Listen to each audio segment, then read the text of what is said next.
नमस्कार दोस्तों, आपका स्वागत है हमारे इस चैनल पर। आज हम बात करेंगे डीएनए के बारे में। डीएनए यानी डैडीज नजायज औलाद। मस्त जोक मारा रे, या हंस रे हलकट हंस। डीएनए यानी डीऑक्सीराइबोन्यूक्लिक एसिड। आज से लगभग 150 साल पहले फ्रेडरिच मिचर नामक बायोलॉजिस्ट ने सन 1869 में डीएनए की खोज की। सन 1952 में हर्शे एंड चेज ने एक एक्सपेरिमेंट द्वारा प्रूव किया कि डीएनए जेनेटिकल मटेरियल है, यानी अनुवंशिक सामग्री है। बट कुछ वायरसेस में आरएनए यानी राइबोन्यूक्लिक एसिड जेनेटिकल मटेरियल पाया जाता है। सन 1953 में वॉटसन एंड क्रिक ने डीएनए का स्ट्रक्चर बताया।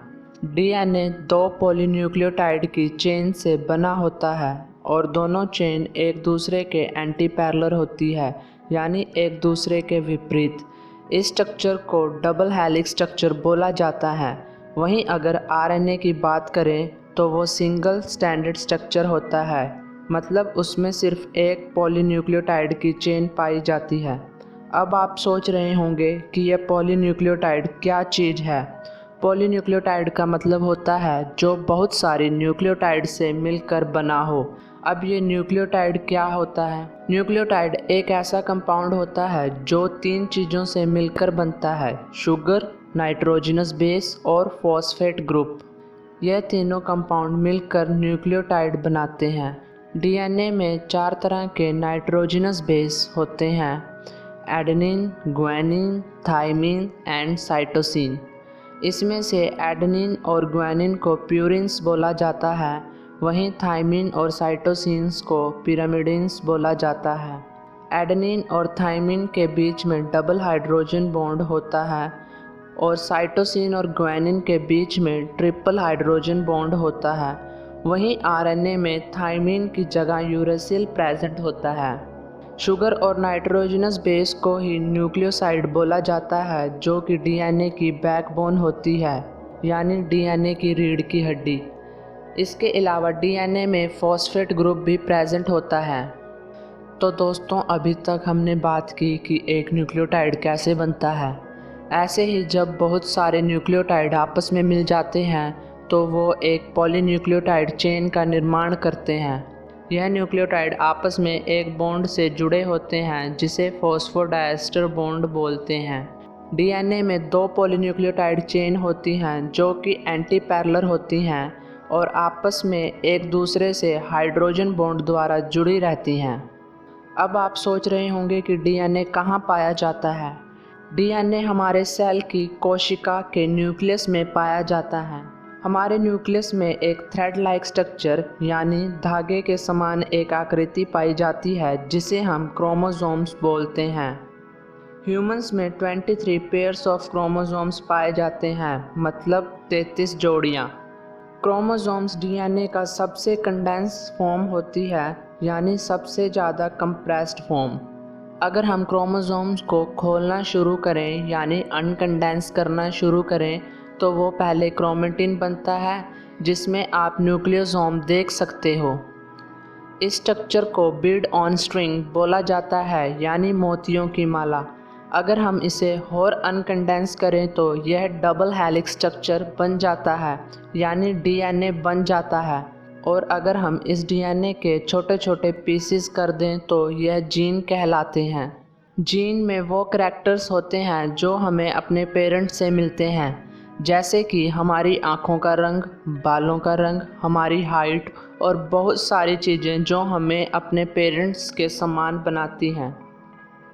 चलिए अब बात करते हैं डीएनए टेस्ट की।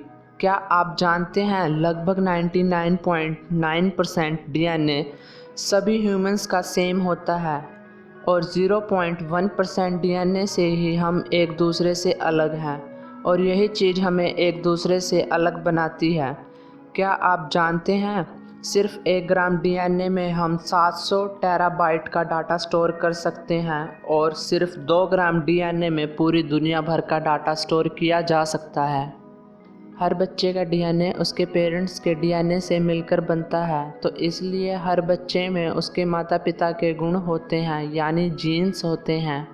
डीएनए टेस्ट बच्चों के माता पिता के बारे में जानने के लिए किया जाता है क्योंकि उनके डीएनए और उनके माता पिता के डीएनए सेम होंगे।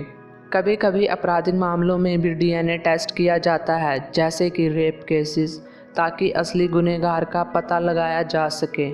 देश की कुछ चुनिंदा लैब्स में ही डीएनए टेस्ट किया जाता है। इस टेस्ट के लिए इंसान के बाल, खून, स्किन, यूरिन और मुंह के सलाइवा का सैंपल लिया जाता है। डीएनए टेस्ट करवाने के लिए लगभग 10,000 से 15,000 रुपये तक लग सकते हैं और इस टेस्ट में 10 से 15 दिन लग जाते हैं। अब ये जानते हैं कि डीएनए टेस्ट करते कैसे हैं। तो दोस्तों, हमारे खून में 2 तरह के सेल पाए जाते हैं, RBC red blood cell, WBC white blood cell, जिन्हें सोल्जर ऑफ आवर बॉडी भी कहा जाता है। रेड ब्लड सेल में तो न्यूक्लियस होता ही नहीं, तो इसलिए हम डब्ल्यूबीसी यानी वाइट ब्लड सेल का यूज़ करते हैं। वाइट ब्लड सेल में से डीएनए निकाला जाता है और एंजाइम्स की हेल्प से उसे छोटे छोटे टुकड़ों में काट दिया जाता है। फिर उन टुकड़ों को अलग अलग किया जाता है और रेडियो एक्टिव मार्कर की मदद से उनकी बनावट या पैटर्न को बनाया जाता है। इसके बाद रेडियो एक्टिव एक्सरे फिल्म पर इस पैटर्न को छापा जाता है। फिर इस पैटर्न को पेरेंट्स के पैटर्न से मैच किया जाता है। अगर ये मैच हो जाता है तो बच्चे की पहचान हो जाती है। अरे देवा, ये गड़बड़ है बाबा। उम्मीद करता हूँ आपको इस वीडियो से बहुत कुछ सीखने को मिला होगा। अगर आपको हमारी ये वीडियो अच्छी लगी हो तो प्लीज़ इसे लाइक, सब्सक्राइब और शेयर करना ना भूलें। थैंक यू, धन्यवाद।